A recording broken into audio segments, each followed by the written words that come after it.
All right, so it looks like we're live. For those that are going to be watching this back, I'm doing a quick live stream just as a preview to the live chat that we will have with Auburn Rain later tonight. Streaming from my laptop here, not in my normal space. So, what's up, Alex? What's up, Bubba Snipes? What's going on? Normally, you'll never see me streaming at this time of the day. So, decided to get a quick stream in.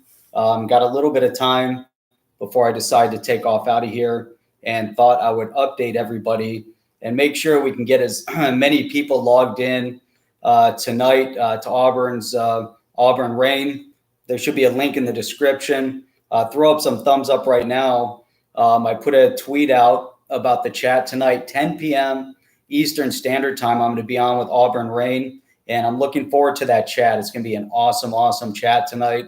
We're going to do an update on the Token Taxonomy Act. We're going to talk about government regulation, and I might even bring up the COMEX 589 incident that has been going on here over the past day or so. Let me see. It's hard for me to read from back here, but Michael Mezer, what's up? WB, man, Chinese bamboo. I had sent a response back to WB on that. I think the new terminology for Chinese bamboo is now XRP hodler. So an XRP hodler, I think, significantly more patience and perseverance than growing Chinese bamboo. So let me know what you think about that. I think that's awesome. So let's see, Spanish Fly, what's going on? Good to see you on. Jerry Hall, what's up? All the way from Costa Rica. That's fantastic. Auburn Rain, man, you missed the beginning of what I said. The beginning part of what I was saying. 10 p.m. Auburn Rain. We're going to have an update on the Token Taxonomy Act, and we're going to talk about government regulation. I wanted to get in and throw this quick live stream in so we can promote the show tonight. I want to get as many people logged into Auburn Rain tonight at 10 o'clock. So I figured before I get up on it out of here, I'd do a little bit of a preview to what we're going to talk about tonight. So I thought this was a great opportune moment to do so. So anyhow, yeah, so Auburn, yeah, definitely looking forward to tonight. I think we're going to have a phenomenal chat.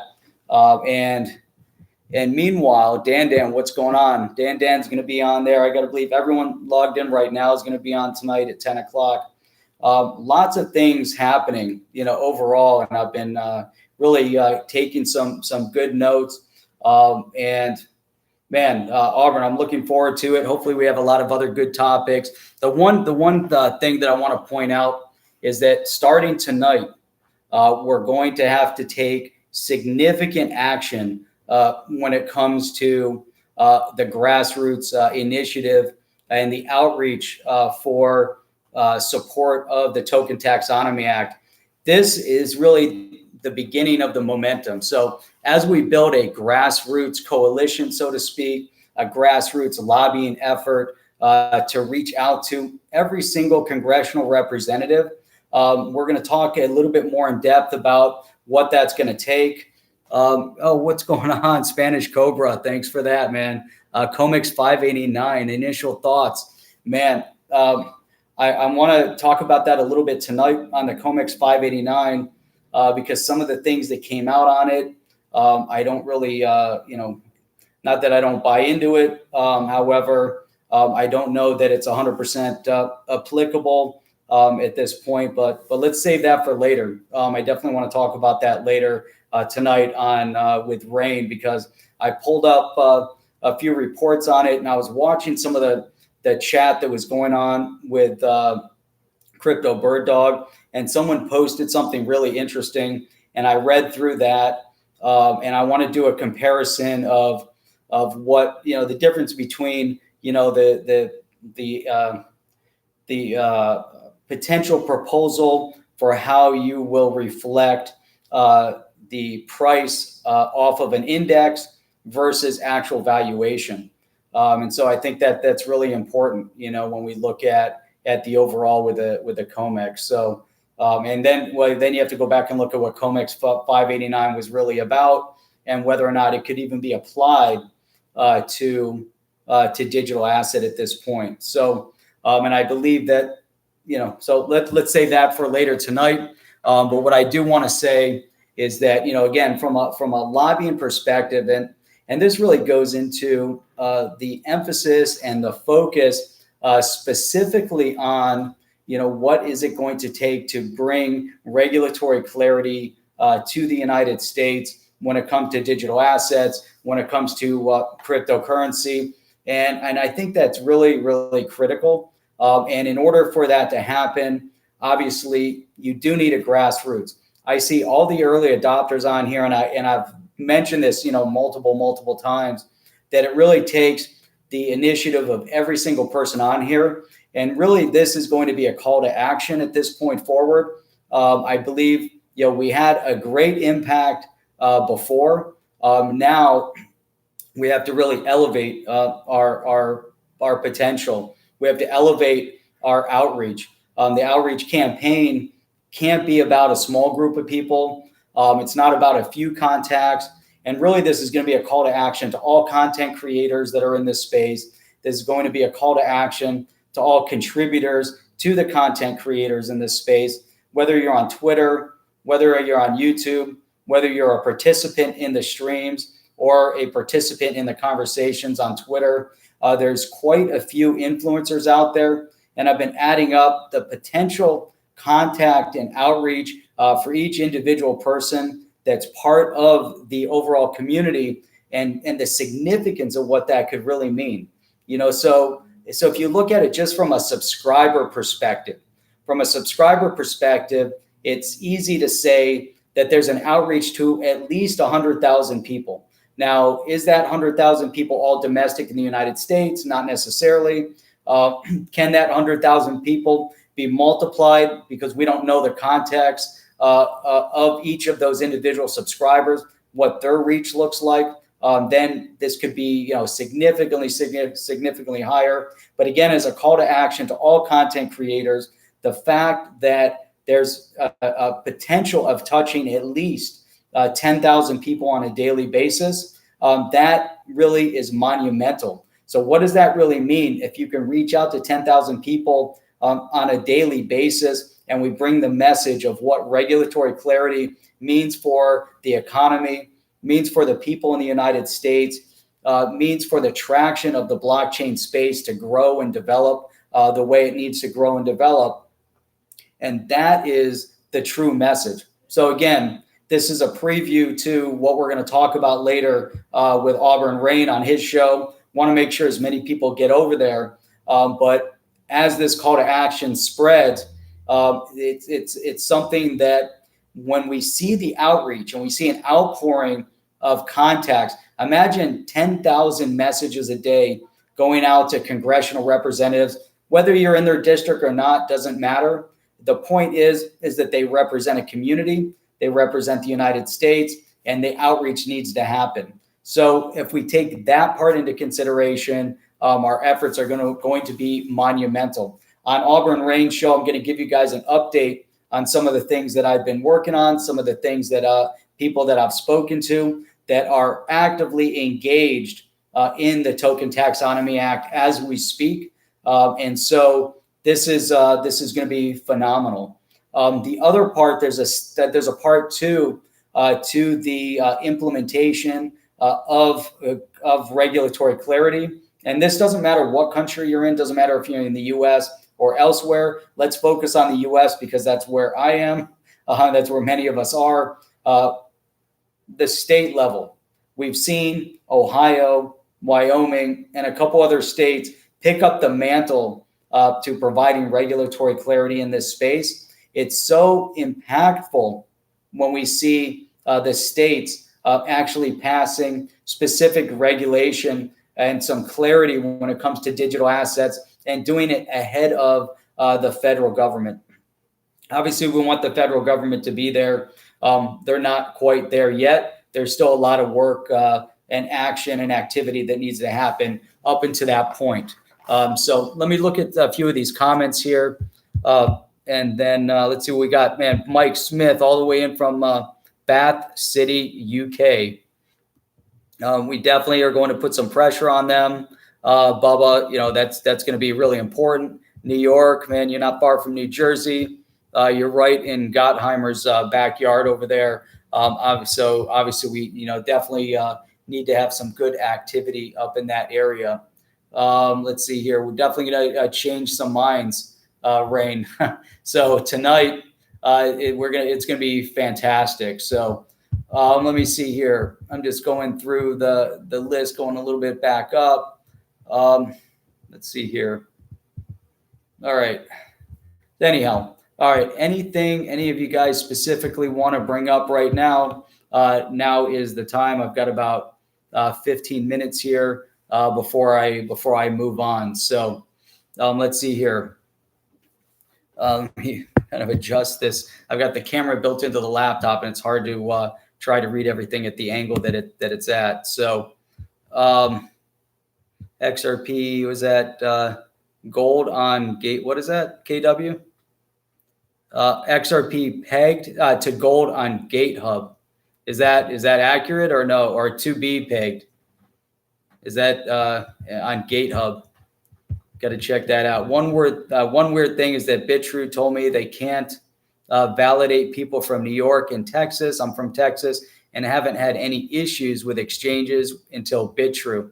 Well, when it comes to New York, any fintech, any banking related or trade relating entity has to go through the right licensing process. And so we saw with Coinbase, it was stalled out. With Robinhood, they got stalled out in New York, and the process to be confirmed in New York is vastly different than anywhere else. Once they go through the process in New York, man, that changes significantly. That really changes everything because New York, again, is the most difficult. Texas, I haven't heard about. I haven't seen that Texas really caused any delays or issues. Let's see. Ralph, did you see the XRP? What does that say? XRP was that INS-LNS.com new user-friendly wallet addresses. I have not seen those yet. I definitely got to go check those out. Man, things are definitely heating up here.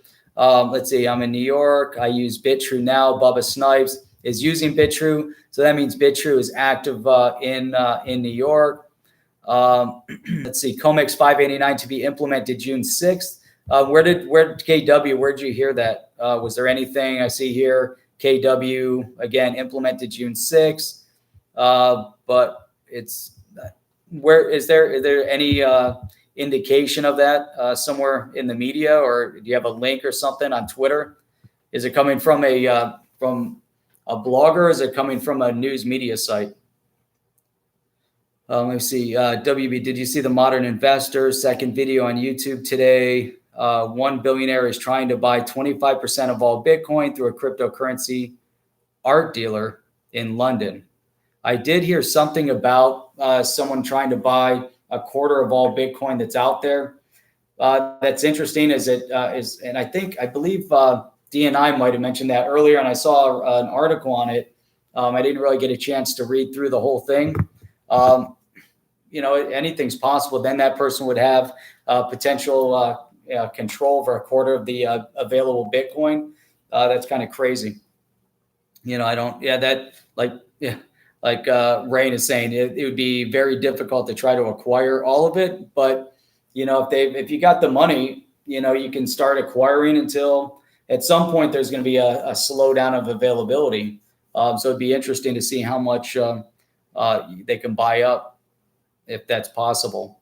Do you think the price of XRP is being manipulated? I believe that to some extent, the price of XRP has been managed or controlled, especially when the bigger volume of money has been moved over the OTC.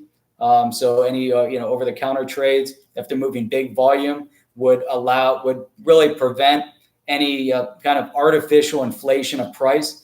So if you have banks or Ripple or financial institutions or whatever that are moving a large volume of XRP, if they're holding the token and they're moving it. Again, if that was being moved on a regular exchange, I think it would have a major impact, and it would be an artificial impact on the price movement.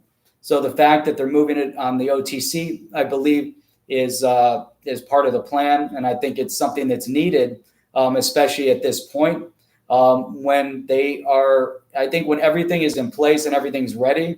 It's at that point I think they're going to release the pressure, and then we're going to see some movement. But the pressure release is only going to come with real utility, and up to this point, there really hasn't been real full utility of XRP, as there really hasn't been full utility of XRapid either. So I think there's still a lot of things that have to come into play before we see that happen. Let's see here. Oh, there's the link. Oh, you know what? I think that might be the crypto. Hang on a second. Let me look. I had documented. Hang on a second. I put a note here of what I wanted. Let me see if it's the same article. No, this is the adjustment of the indice of Bitcoin and XRP. So that's where I was reading through, and I was planning on talking about this tonight with Rain a little bit. So it's cryptofacilities.com. I saw that was definitely in a Twitter feed. I don't see anywhere in here though the reference to COMEX. So as I've read through it, it looks like it definitely has it's talking about an impact or change to the way the indices of Bitcoin and Ripple, which meaning XRP, were working. But I think we need to dig into this a little bit more. I tagged this to kind of read through it a little bit fuller, and I wanted to look at the original intent of COMEX 589 and try to draw a slightly better conclusion before we talk tonight. So I think that's going to be really important. Rain, let's see. Rain, the price is being held to allow for big banks and big players to get in. That's a possibility as well. If last September we got to 80 cents in a flash, how is it possible? But the reason why we're at 40 cents, first of all, the entire market is still down as an overall percentage, from where it was last year in that end of 17, beginning of 18 hype. So there was tons of hype, a lot of FOMO. The media fed into it. Everybody was feeding into the immediate ramp up. And if you remember, if we looked at where XRP was, where it shot up to close to 350, and then the entire market really started to take a dive. But that's also where you saw a change in the media.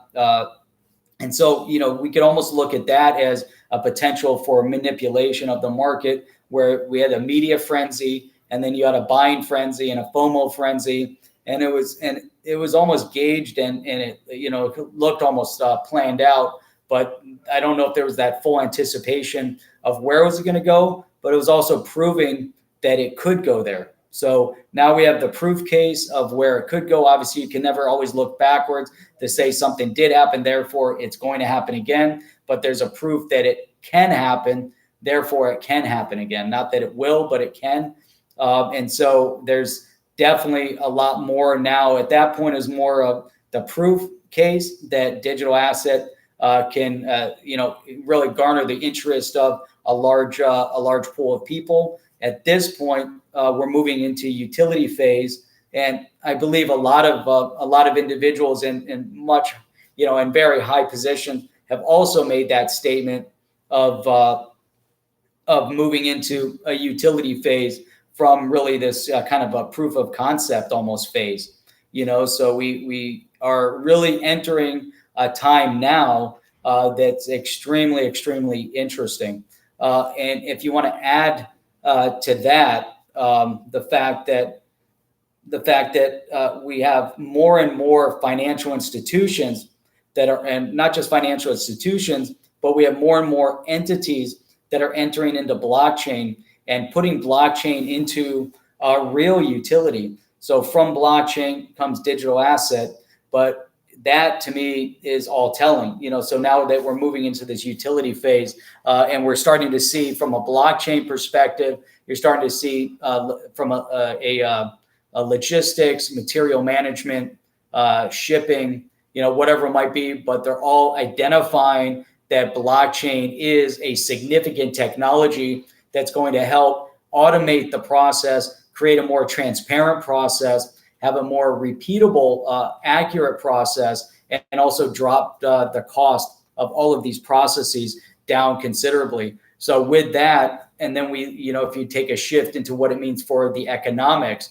obviously there's some really critical use cases, and then there's a lot of what if use cases. So the real potential utility use cases are everything that needs to really function within a database and really requires and rely on numbers. So logistics, transport, the movement of goods, the movement of product, the tracking of money, the automation of that process, the transparent nature of that process. Then when we go into the financial institutions and the banking, again, same thing, decreasing costs, speeding up transaction time, making sure that you're managing everything accurately with transparency. And so those are two very obvious use cases for the blockchain. And obviously, when you move into the financial end, then you need to have the digital asset is very impactful. And then the other use case that we've yet to really move into is going to be government, making sure that everything within government is functioning in a transparent way, and not just talking about the economic aspect of government, because that still fits into the same use case as a financial institution. But I guess you could build out the use case then government finance tracking. So making sure that taxes are accounted for, taxes are being utilized the way they're meant to be utilized, and that we don't have the corruption and potential misallocation or misappropriation of tax dollars and tax revenue beyond the scope of what it was allocated for, which is what happens now, where there really isn't a methodology of making sure that that dollars are allocated and appropriated according to the way they should be at the value that they should be, that things aren't being over purchased, and so that's definitely a big use case. The other part of it is going to be in voting and simplifying and speeding up the election process.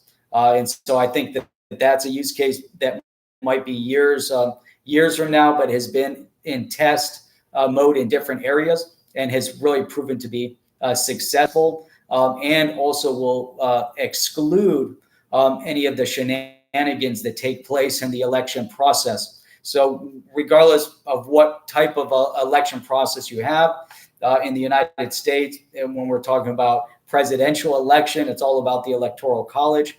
And so obviously there's a popular vote aspect, there's Electoral College vote aspect, that every state is worth X number of the Electoral College vote. And so that's really critical, but it's a matter of how do we get to that point to make sure that everybody that is on the registration as a voter is a legally valid voter in the United States, as an example, to make sure these people are still alive and they're, and so through a blockchain environment, it's going to be easy to automate a process. When somebody dies, it's going to be reported through the blockchain. When somebody moves, it'll be reported through the blockchain, and you can keep track. And if there's any, fictitious voter registrants with fake social security numbers and fictitious Mickey Mouse names that we have seen happen over the past 10 years, where in different parts of the country, there are voter registrations filed with fictitious names of dead people, names of fictitious characters. And unfortunately, a lot of these people aren't held to account as they should have been. Many of them did get arrested when they were found out. But the thing is that a lot of these names that end up on the voter polls and there's potential for voter manipulation or vote manipulation and vote fraud. At the same point is the vote tracking mechanism to make sure it's transparent in nature. So there's a lot of utility cases. Obviously, we probably all know that, but my point is that all of this stuff is now coming to light, and that is super exciting, in my opinion. So all right, let me look here. Hang on a second. Kind of missed some of the things that were going on. So much good stuff to cover tonight. Oh yeah, Rain, it's definitely going to be epic. And I would like to see 60, 70, people logging into tonight's stream. I think that would be phenomenal, but if we can get a tight group of, 40 people, 50 people, that would be fantastic. So Ralph Raymond, let's see, SEC meeting today. No one on the panel mentioned XRP, but they did discuss other projects. Exactly. And I mentioned, and I can't remember exactly when I had mentioned that SEC meeting. It was a few streams back, and I went through their itinerary, and it was almost really no real solid names within the industry until the very last panel segment that would have any real interest, so I thought that was kind of crazy. XRP going up to 44. Right now, the one thing that I find KW with XRP, the other real proof of concept with XRP is it manages and holds stability, and it has done so over a relatively long period of time, even with the fluctuations in the marketplace. And having stability is important when you're working in the financial institutions, especially working through cross-border payments. The biggest issue right now in cross-border payments is wide swings in currency exchange. So that's definitely one element that impacts the entire cross-border payment solution. So for instance, and I bring this up, I brought it up before, but in trading with India as an example, one of the biggest issues was these wild swings in the value and the exchange rate between the rupee and the US dollar. So as you had these big swings in the price or in the exchange rate, it impacted business and really brought business to a halt, mainly because from the Indian business owner perspective, it was too costly to buy goods with the change in the exchange rate, which could go on for months until there was a shift in the exchange rates. And they waited around and they said, well, the cost of goods don't go up as a result of the exchange rate change. So for them to buy something that would, with the exchange rate change, would increase the cost of goods by a couple $1,000s, they couldn't afford to absorb those costs, and they couldn't afford to pass those on to the customer. So it basically brought trade to a halt, and that definitely impacts things. Let's see here. Ralph, I might be a little bit delayed on some of your responses here, but I got that. But with X Rapid News in September, we shot up to 80 cents. Since then, so much has happened. It's a lot of FOMO. It's all going to be based on utility. People get fired up, people get excited, and then everything kind of comes back down and gets a little bit more grounded, we should say. So let's hope SBI moves the price in July. SBI, I believe, you're going to see a lot of action taking place over in Japan, over in Asia. There's definitely a lot of things that are happening on that side of things. Let's see. Okay, there, Clara Snowden is throwing up that document again. Yep. So that's I have a copy of that in my keep note. Also, Clara, and I want to reference that tonight, and we're gonna have a little bit of a more in-depth conversation with Rain about that tonight as well. So with that, Rain, you'll get a chance also to review that a little bit, so we can talk about that. XRP, DT, what's going on? Good to see you on. Jay Vaught, better known as Chris, is here as well. Another green weekend. Yeah, I'm definitely looking forward to another green weekend here. Clara,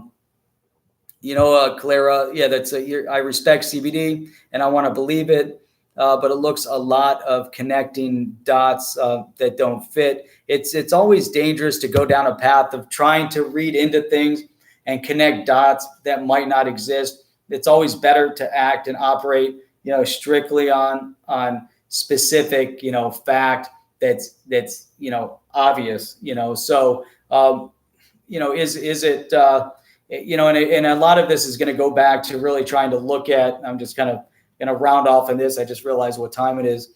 But when we look at, that COMEX rule of 589, look back to its initial intent of where it started, look at, whether it can be applicable, not applicable today. I believe there's a lot of things that are happening, a lot of momentum right now. There's a lot of momentum building. There's a lot of positives in this marketplace.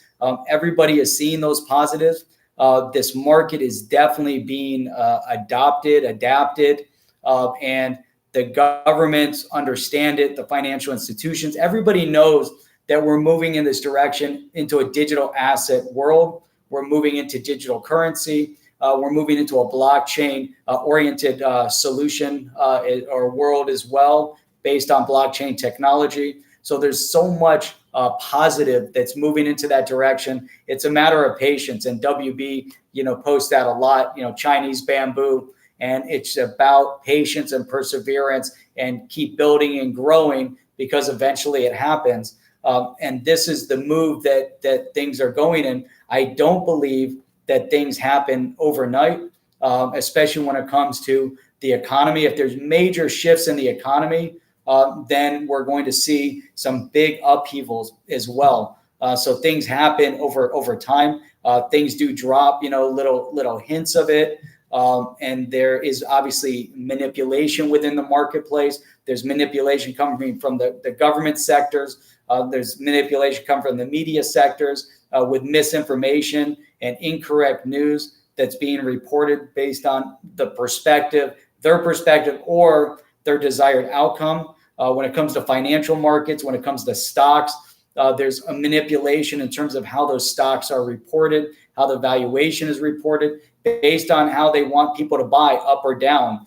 Now, overall, as we move into the changing of the economy, and really the adoption, whether it's going to be a U.S. dollar that is going back to a gold standard, or if it's going to be a U.S. dollar that is backed by a gold standard, by digital asset holdings, by whatever it might be.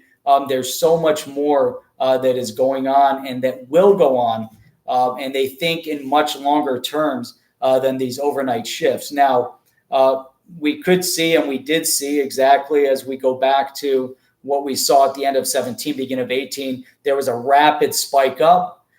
It was kind of growing over time, rapid spike up. And the higher you shoot up and the faster you shoot up, the faster and the further you're going to fall. And that's exactly what we saw when we saw that rise up to 20,000. Anybody that bought at that 20,000, they fell off the side of the cliff, and they had to take that loss all the way back down. Now, it was an unrealized loss unless they decided to sell. So, and that's, when we think about, the manipulation of the value of the currencies and the long-term nature of this marketplace. So, it's not an overnight, get rich quick scheme, in my opinion.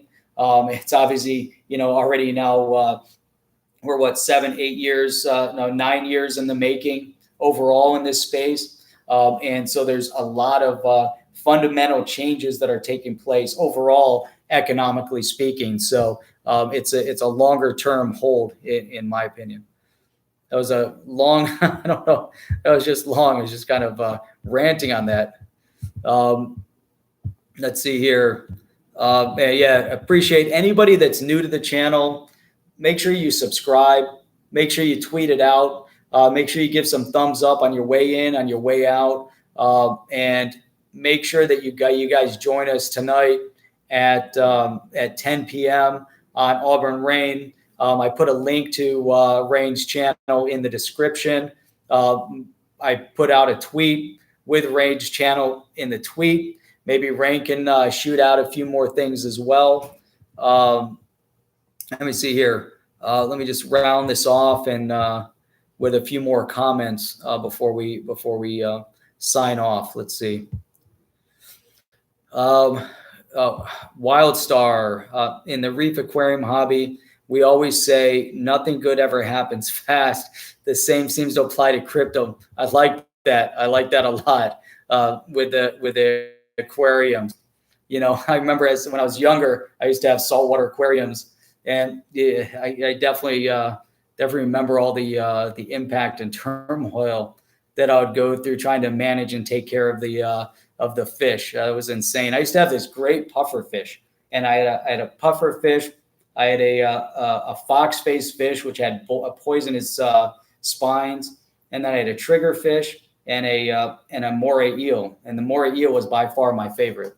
He was awesome, and I had to feed him fish. I fed him goldfish. That was really cool. I remember those days. Let's see here. Stop loss, John. Stop loss, in trading, I used to use stop losses a lot when I would trade, especially I do not necessarily wouldn't call it day trading, but definitely in investing trading. I'd follow IBD a lot, and I put together another algorithm that I'd read a kind of a book, and the guy had a really good theory. I put that into practice, seemed to work really well, and so having a stop loss was definitely important to the trade. On the long-term hold, I don't necessarily believe in the stop loss in this scenario.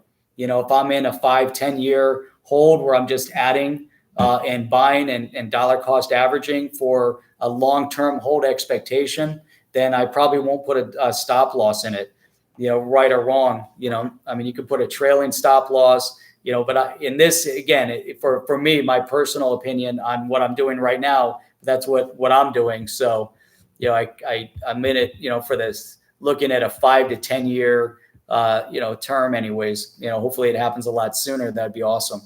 Let's see. I got to wrap it up here in a minute. Well, as far as the price of XRP is concerned, the reason it got crushed in 18 is because CoinMarketCap pulled a fast one.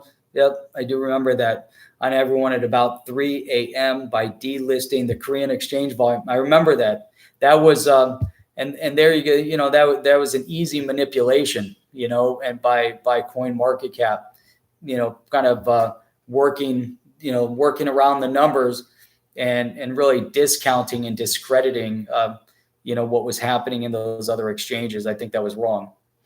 Yep. So, man, yeah, Rain, yeah, I'm sure, CBD is definitely, she's definitely highly intelligent. She knows her stuff. But, just like with anything, there could be different opinions, different sources, and a lot of things happen in the background that nobody will ever know about. And, so things could be with all full intent on moving in one direction, and things can shift it in a completely separate direction. But that might have already been predetermined by someone else's decision. Who knows? But again, yeah, let's talk about it tonight. Clara, let's say, I thought you were talking about aquariums that you take your kids to. Oh, I'm Royal. Roy, global digital currency is coming. Mark of the beast. Global digital currency. I don't believe in a one global currency. I'm not a one global currency or one world government person. So I don't believe in it. I don't see it happening either.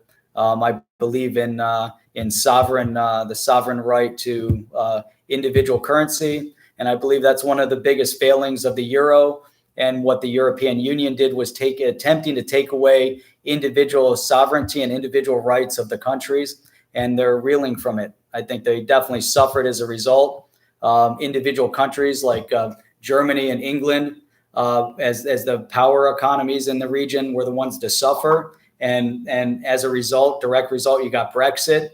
And every time I would work over in Germany, I would hear the same thing from people over there on the struggles because of Germany having to support all the other economies that didn't have the same value. And I brought this up before, that countries like Greece and others suffered as a direct impact as well, because when they moved to the euro, it pushed the cost of goods exponentially high, and there wasn't an increase in the pay as a result, and people didn't have any more money in their bank account, but the cost of goods increased exponentially because of the movement to the euro. So that was definitely a negative all the way around. And again, I think Europe is definitely suffering under the euro. So let's see here. Let me just scroll down. Sorry, I'm skipping. I want to try to get through some of these comments so I can get down here. Let's see. Clara Snowden says she's not sure why she's watching me. Can you tell me who you are and why you're doing this channel? Right now, strictly for entertainment purposes. Yeah. All right. Let's see here. XRP, will be the global standard. Bridging asset. Yes, I agree with that, Ralph. Yep. Clara, no, I'm serious. I just got sucked in because I enjoy you guys, but I really don't know this guy. Nope. Keep coming to my streams and you'll get to know me a little bit more. Clara, I think that'll be great. I'm glad you're on now. Hopefully you'll come back. Definitely look forward to it. Voice and face for radio. Oh, yep, great. I don't know about either. Ralph, the Germans are very hard workers and do not have a grab or run culture like in other parts of Europe, including the UK. Yep. So let's see. The Brits were smart about that though, because they didn't give up their currency. That's the best point right there, Wildstar. So let's see. I know, Clara. I know you are. Keep coming back. All right. Let's see. So anyhow, I was trying to think of the time. 10 p.m. tonight, Auburn Rain. The link should be in the description. The link will be out on Twitter. If you guys don't have the link, Auburn Rain, I'll just throw it in here real quick. Come on. Let me see if I have it. Bam! Look at that. There we go. That's the link to Rain's channel. Check that out. Get on a couple minutes early. We'll be on at 10 o'clock. Make sure you're on DNI as well tonight from 9 to 10. So DNI streams 9 to 10. Rain is streaming tonight at 10. I'll be on tomorrow morning. Check me out again at 8 a.m. Eastern Standard Time. Monday, Tuesday, Wednesday, Thursday, Friday. DNI streams pretty much every day at 9 o'clock. Normally, I'm streaming on Mondays and Wednesdays at 10 p.m. XRP Minute Chip is on Tuesdays and Thursdays. Rain is on Friday. And again, then I'm on again tomorrow morning. So join the fun. Enjoy.